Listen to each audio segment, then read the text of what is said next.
Well, hello, this is Jerry with What's Broke Today, and having to refilm segment one because apparently I had my camera set to just take a picture instead of record. So when I started out with my Toros,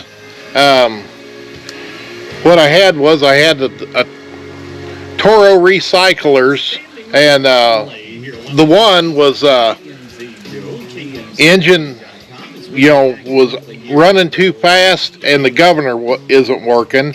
And then the second one was, if I needed a governor, like, the gear and the spool and stuff, because the second one that he brought me smokes like a freight train.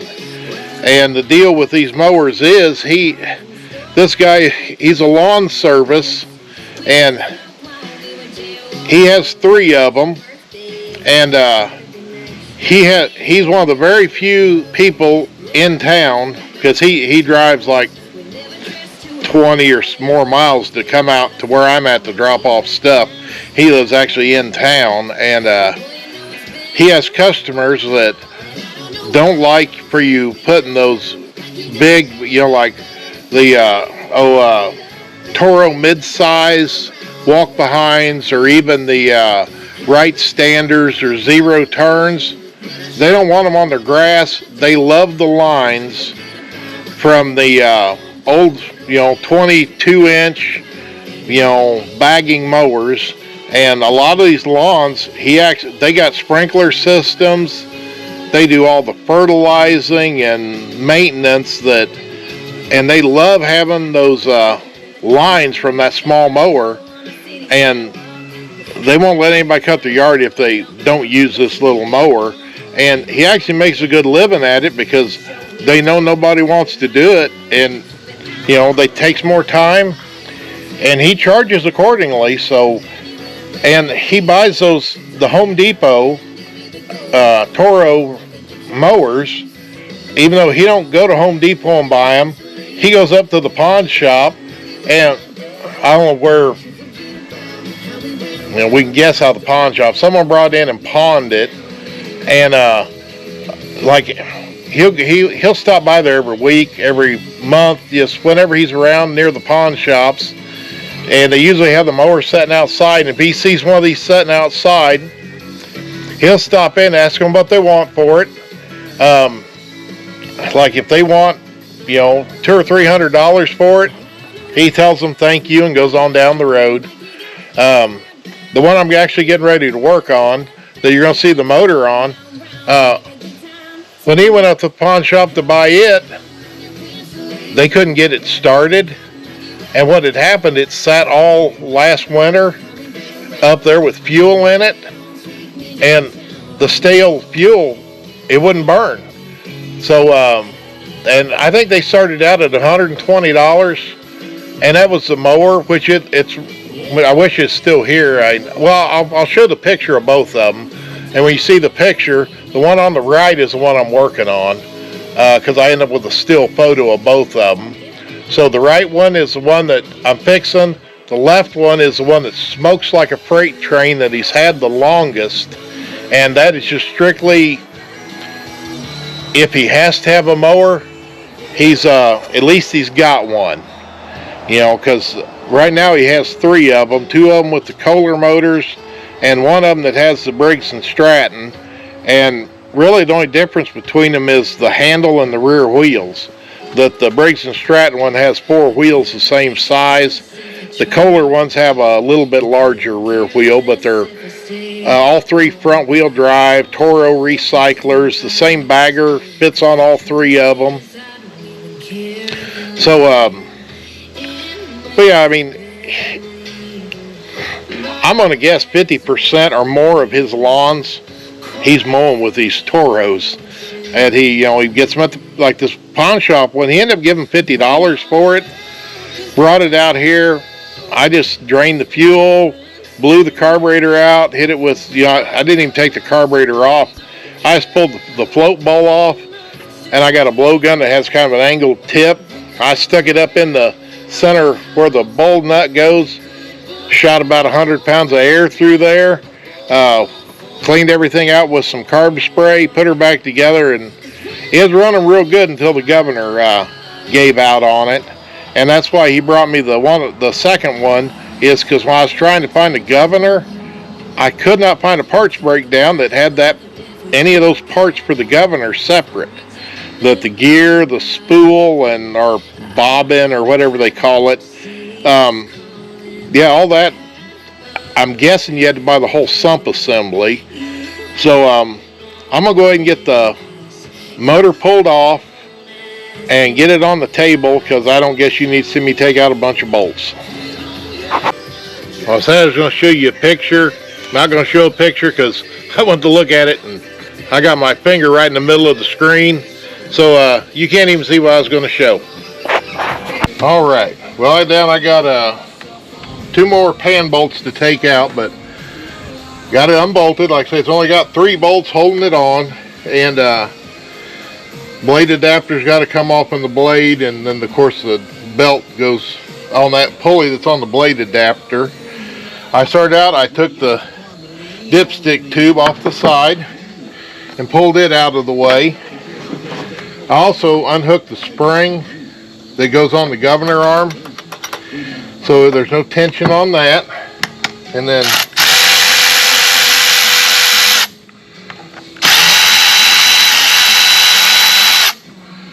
all our bolts, that was 1, 2, 3, 4, 5, or 7 of them. And also, before I did anything, I cleaned around the crankshaft, wiped it down, and took some red Scotch-Brite pad and cleaned down around the crank where the crankshaft comes through the seal. And let's make sure that's clean. And then we'll carefully, okay, pop the gasket loose, and then gently, there we go, slide this up off there. Alright, and we can look inside, and our governor arm comes through right here, and then it runs off of the camshaft. And of course, I figured our camshaft gear was good because it was still running. And then this is our governor right here, this white gear, and see, that's what happened to this. I don't know if you can see there, but that's loose. So our bolt holding down our governor gear came loose. And of course, what that had allowed that to do was to fall down. And it either come out of engagement with the camshaft or the tip of it, because go ahead and take that all the way off. That's just a 10mm headed bolt that holds that in.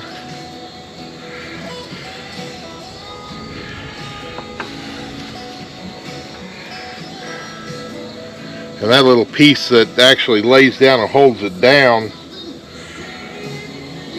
I don't know, I guess that's probably right. It goes like that, so it might be bent a little, we'll have to see. And of course, this is our governor gear, and what happens is these teeth engage with the camshaft, and as it spins, these weights that are in here, these metal pieces here, I dropped my washer. So those metal weights, as the engine speeds up, they move out and push this little pin here. This moves out, and when it does, when that moves out, it pushes on this arm, which in turn is attached to on this linkage and goes to the carburetor throttle shaft. Well, the spring I took off is we call our governor spring. It's constantly applying pressure against this, I don't know, button, whatever you want to call it, trying to push it in and open the throttle and as engine speed increases, the weights come out, likewise pushing the button out, which then pushes against it and slows the engine down, which regulates our RPMs. And then of course we can bend this tab that the spring hooks to, and we can turn that actual speed up and down by however much pressure the spring puts against this pin. So, and like I say, tell he uses these things a lot, because if we look inside the sump here, I mean, there is a lot of buildup. I mean, it's graphite-y looking, and yeah, I'll say, he uses these so much, he probably needs to change the oil in them at least every other week. And I bet they only get the oil changed, maybe a couple times a summer. And it's when he's out here and I say, hey, have you changed that oil lately? He'll just go, oh no. So, but yeah, so let's take a look at this real quick, because I'm gonna wash all that out with brake clean. So yeah, so that, and where that goes down in there, there's a flat piece, which, let me look and make sure I'm pointing the camera in the right direction. But yeah, so that sets down in the little slot, which that feels pretty good. And then this goes in the slot that's on that arm. Oh. And we also got to make sure little washers, you put them all back on. And actually pay attention, because if I wasn't for I've been in one of these, is the only reason I know where they go. And of course this motor is a Kohler, and it's an XT675 on both of these. Now they do have a different spec number, that this one is a 2011 spec, which has nothing to do with year. That's just a number. But screw that down. I think I'll just do that by hand.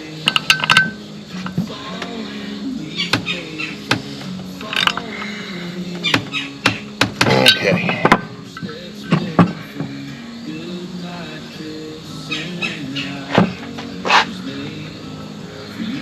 Now I'm probably going to pull this back apart, and I'm going to straighten out this little piece that it holds that, because I have just a little bit of play there. So let me clean everything up, and I'll come back to the video in a few. Okay, got everything cleaned up. But one thing I did, I turned the crank in the cam around the top dead center and lined up the timing marks, so that it takes all the pressure off the cam, so that it'll slide on easier. Cleaned all the crud out of the sump, and I mean, it was a lot. I mean, there's a lot of wear been going on in this motor, so we don't know how much more life we got left. But flat bar, took it out to the vise, and it's got like the anvil on the back side of it. I just laid it down on there and took a hammer and flattened it out. Come up here, put her back together, and it's good and tight. Check that. Make sure I got that tight, and of course clean the sump up good. I got all the gasket off. Did my usual belt drop things. Take my razor blade and cleaning like so, and then I sprayed the brake clean on a rag and wiped everything off. Same thing up here, and I got my new gasket, and of course I buy the OEM Kohler gasket. Now when we get ready to go back together, in the beginning I took the spring off that goes on the governor arm, and that's because when I get ready to slide that down on, I've got to hold this out, and less spring tension makes it easier. Also got to make sure that that button is all the way in, because it's got to slide down in here, in between the cam and that arm. As usual, I'm going to grease up these shafts.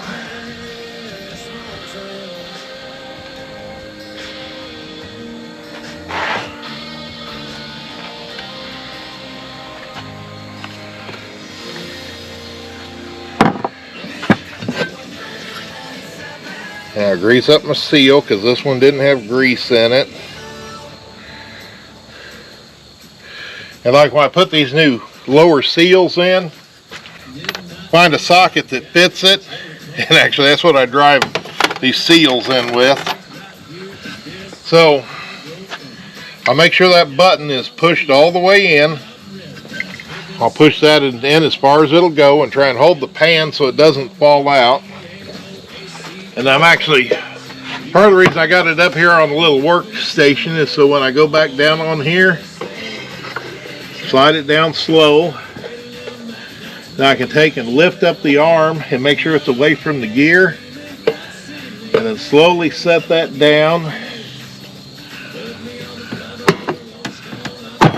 And if you clear, that will go and slide all the way down and touch the block. Take all our bolts and start down in the holes. And you can put thread lock on these if you want, but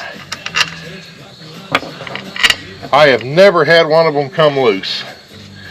I don't know that I've ever took one apart, even if I've been in it before, and found one of these loose.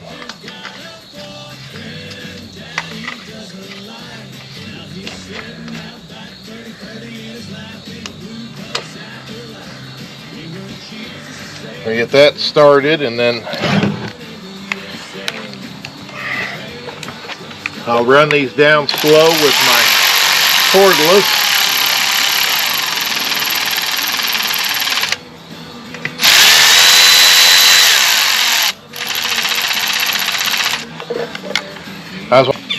Alright, and I edited out me running those down. I figured you didn't need to see that, but I looked up the torque specs for these bolts are 98 inch-pounds, so I got my inch-pounds torque wrench out, and we're just gonna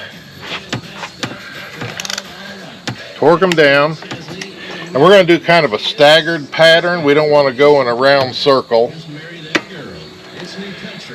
and just, you know, because there's 7 bolts, you know, you could almost just skip every other bolt, but I go more of a triangle kind of pattern to begin with.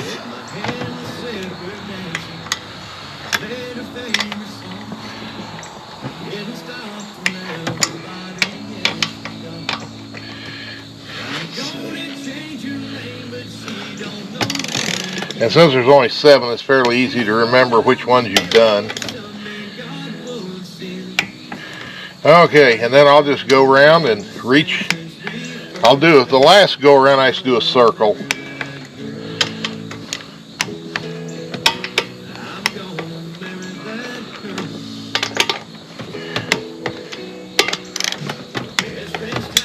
And sometimes I just do this because sometimes when you do that, it'll they may turn just a little bit more. Then before I forget, I'll hook my spring up.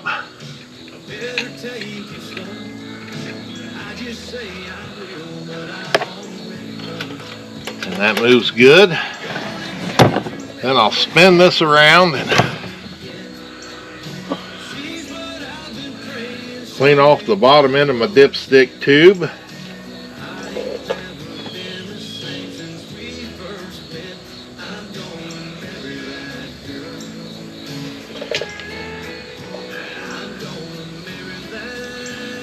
Yeah. I got dirt on the dipstick itself, so just gently push that back up in there, and the O-ring that was on that looked good, so I didn't get a new O-ring, but I always get a new gasket and a new seal. Just better safe than sorry. Because if it starts leaking down here later, he'll run it out of oil before he realizes it's leaking, and then you have a customer's yard that has a dead stripe in it. And of course that's got that all back together, and it all looks good. Well, I'm gonna get this bolted back on. One other thing that,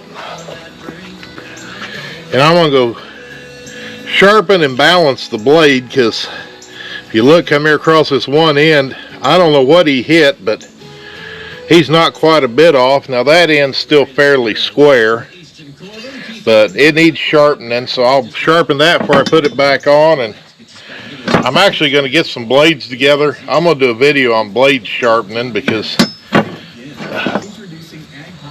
I have my way of doing it, and I don't know that everybody agrees with me, but I'll show you what I determine is a good sharp blade. So yeah, let me get this bolted back on, and I still got to put that belt on. I'll run the camera while I'm doing the belt too. Okay, we have our new belt, and on the Toro here, the bolts that hold the plastic cover on come in from the bottom. I've got 1 and 2 still on this one, and then the cover falls off, and then the other end, this just sticks up by the deck, and you know, it doesn't move much. I've got the 2 bolts holding it in. It varies from mower to mower, but this one is using, and Curtis is here, he wants to help. He thinks I'm having trouble, so say hi to the camera, Curtis. Hi, Curtis. Okay, get the dog out of the way. I went and grabbed Torx bits, and then I come over here because I have my glasses on, and this one has, they're square headed. So I just went and got a square bit, and there's 3 of them holding this piece on the top. So gotta look and see if there's dirt down in the holes, which there's a little bit but not much. And then we'll take our bolts out.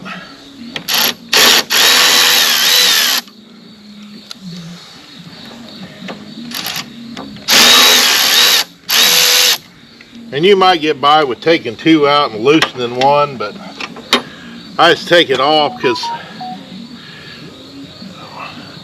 as you can see, I mean, the belt, you know, and what happened was, where it's starting to come apart, it caught and flipped itself off the pulley, and it's probably, if I hold the belts back to back, there's a good 1/16 of an inch of belt wore off of this, but probably got 1,000 miles on it. And you can look at the side and see where it's worn through, and you can see the cords through the side of it. So, and I did go ahead and get a genuine Toro belt, and I'll just stick that down through there and around our pulley, and then we'll set that back down on there, and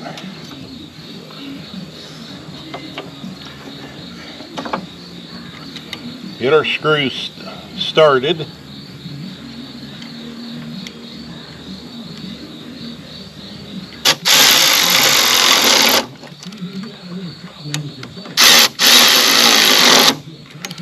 We'll tighten that down, and then, oh, well, the blade adapter's around here somewhere. Let me get my cover screws. There's one. And when I tip these up, you always tip with the carburetor up and the oil dipstick down. I'll lay that over like so. I'll slide my rug up.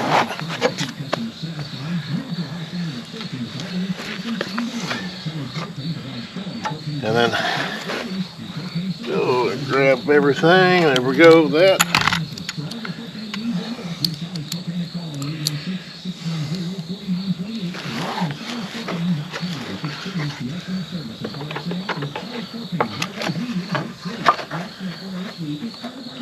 That's stuck up there and line up from the bottom, my bolt holes.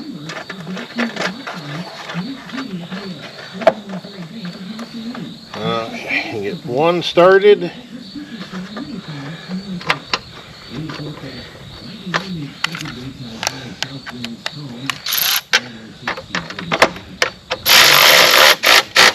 Or it's going into plastic, so be gentle. We'll get that like that, and then we'll turn this around. And see this one on the bottom, and always put a little bit of anti-seize inside this, and it's got a keyway.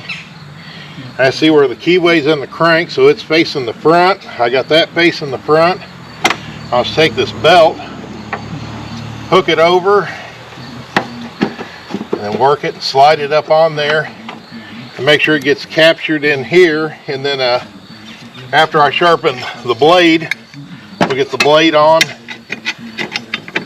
and bolt it up, torque down, and then I'll put gas and oil in it, and I'll fire it up on the camera and we'll see what it sounds like. Right, now, when I was talking about our blade earlier, about how the one end of this is it comes and it slopes off on the end, or the other end's square. Well, first thing I'm going to start out with is, and you probably won't be able to hear me over this, but I'm going to turn the sharpener on. I'm going to hold the blade at a 90-degree angle to my sanding belt. I'm just going to go 1001, 1002, 1003, 1004, 1005, and just grind it down flat. I'm going to turn around and do the same count on the other end. And then we're going to come down here and just gently work it across the belt until I get it a sharp edge. And you'll notice when I come across, I'm going to come across and I'm going to stop and pull it out, instead, because a lot of times you pull and you come and you run clear off the end. And when you do that, you curve the end of the blade, and let's see, here's a whole junky one, but this round on the end, on that being a single blade mower, probably not as big a deal, but if you got a multi-blade system, the more of a square edge you have here on the end, a 90-degree angle, the better it will cut.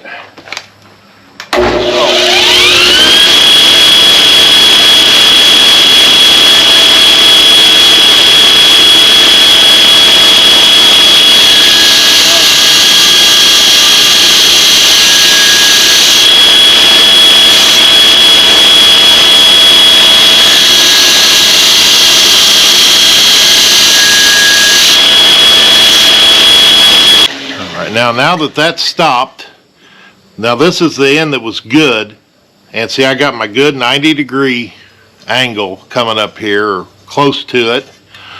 This is the end that had the curved off and not quite perfect, but pretty close. Thing that slows me down is, which I don't know if you can see, here on the end, he has whacked something, and actually part of the blade on the bottom side here, on the tip, is gone. So that hampers, but like I say, single blade system will be okay.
Well, we got done, and we got our square edge and almost perfect square edge, and we got it's sharp.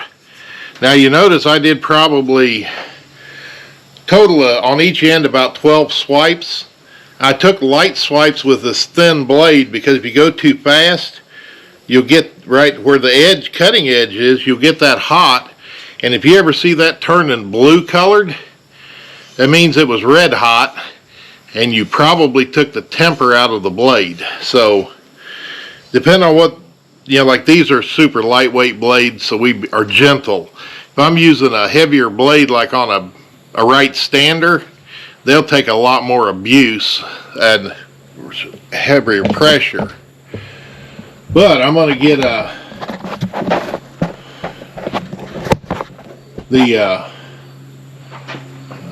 adjust the camera up a little more.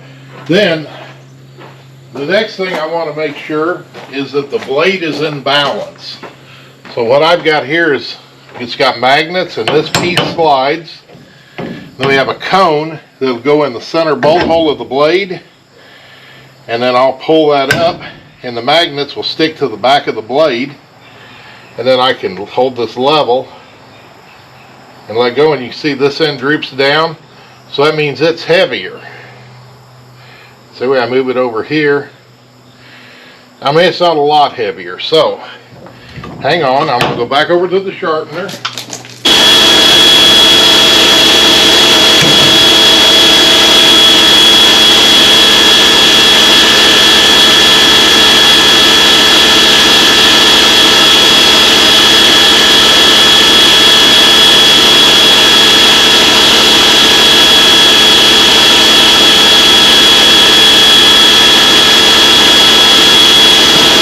Alright, wait till the machine shuts off.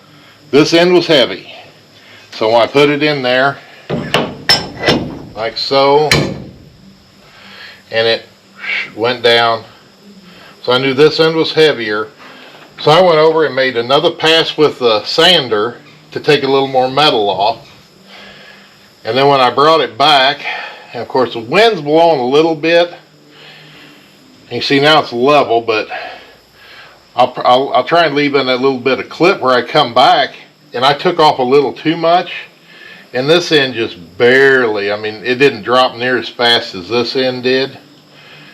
But see, I should be able to put that there, and it might move a little, but it's not much, and I can flip it over, and I mean, this end might still be just a smidge heavier, but we got a little bit of air moving, and I mean, that thing spins real easy. You got to watch that, doing that, because when I get done with a blade, it is sharp. They say, Jerry, how sharp is your blade? Make sure I'm in the, I'll try to make sure I'm in the picture, but yeah, it'll cut a sheet of paper.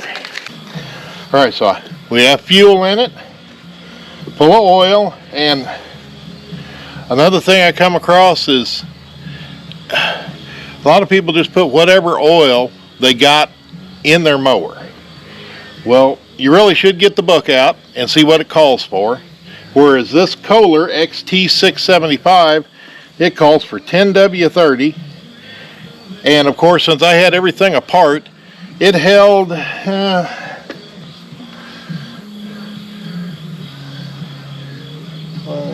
probably about 22, 23 ounces of oil got it to the full mark.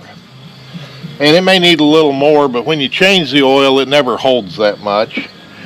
And I also use small engine oil in everything, small engine, lawnmower, like this push mower, a log splitter, even my zero-turn mower gets small engine oil, and part of that is because it's got the additives in it for an air-cooled engine. Where your car and a lot of other bigger things might have a cooling system that has antifreeze in it. Well, this is sucking air through the top, blowing it down around the cylinder to cool it. So these tend to run at a hotter temperature. And you know, the cooling efficiency isn't near as good as this when you have a liquid cooled system. And the additives in this help prevent wear. That the oil for your car, you know, it has stuff engineered for your car. Or, you know, I use Rotella in my diesel pickup. Well, it's got additives for my diesel engine.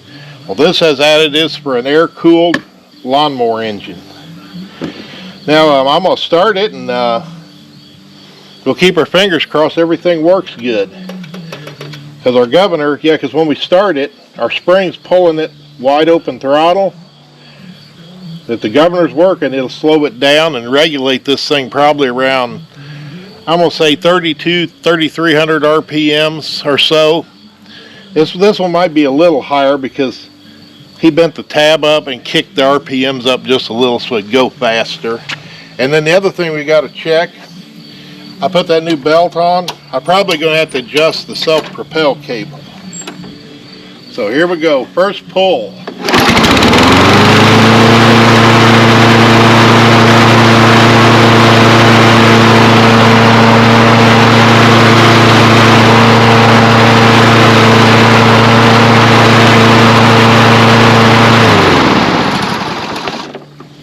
Hey, and that sounds great. Now this Toro, the top bale is the engine control, and the bottom bale is our self-propelled, and it starts pulling. I barely pull on the cable, and luckily on this is about as simple of an adjustment you can get. Loosen the nut up on that bracket. Oh, I say easy enough. And then we'll just slide the cable.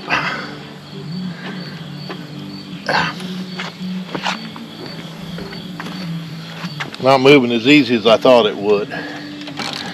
Loosen that up some more. Yeah, I just didn't loosen it up enough. So we'll pull the cable up. Because to loosen it, we've got to pull it up. So there's, this comes up farther. To tighten it, we'd slide it down. And it's always the bottom cable, that the top one don't have no adjustment anyway. Then we'll tighten that up, pull our bale down.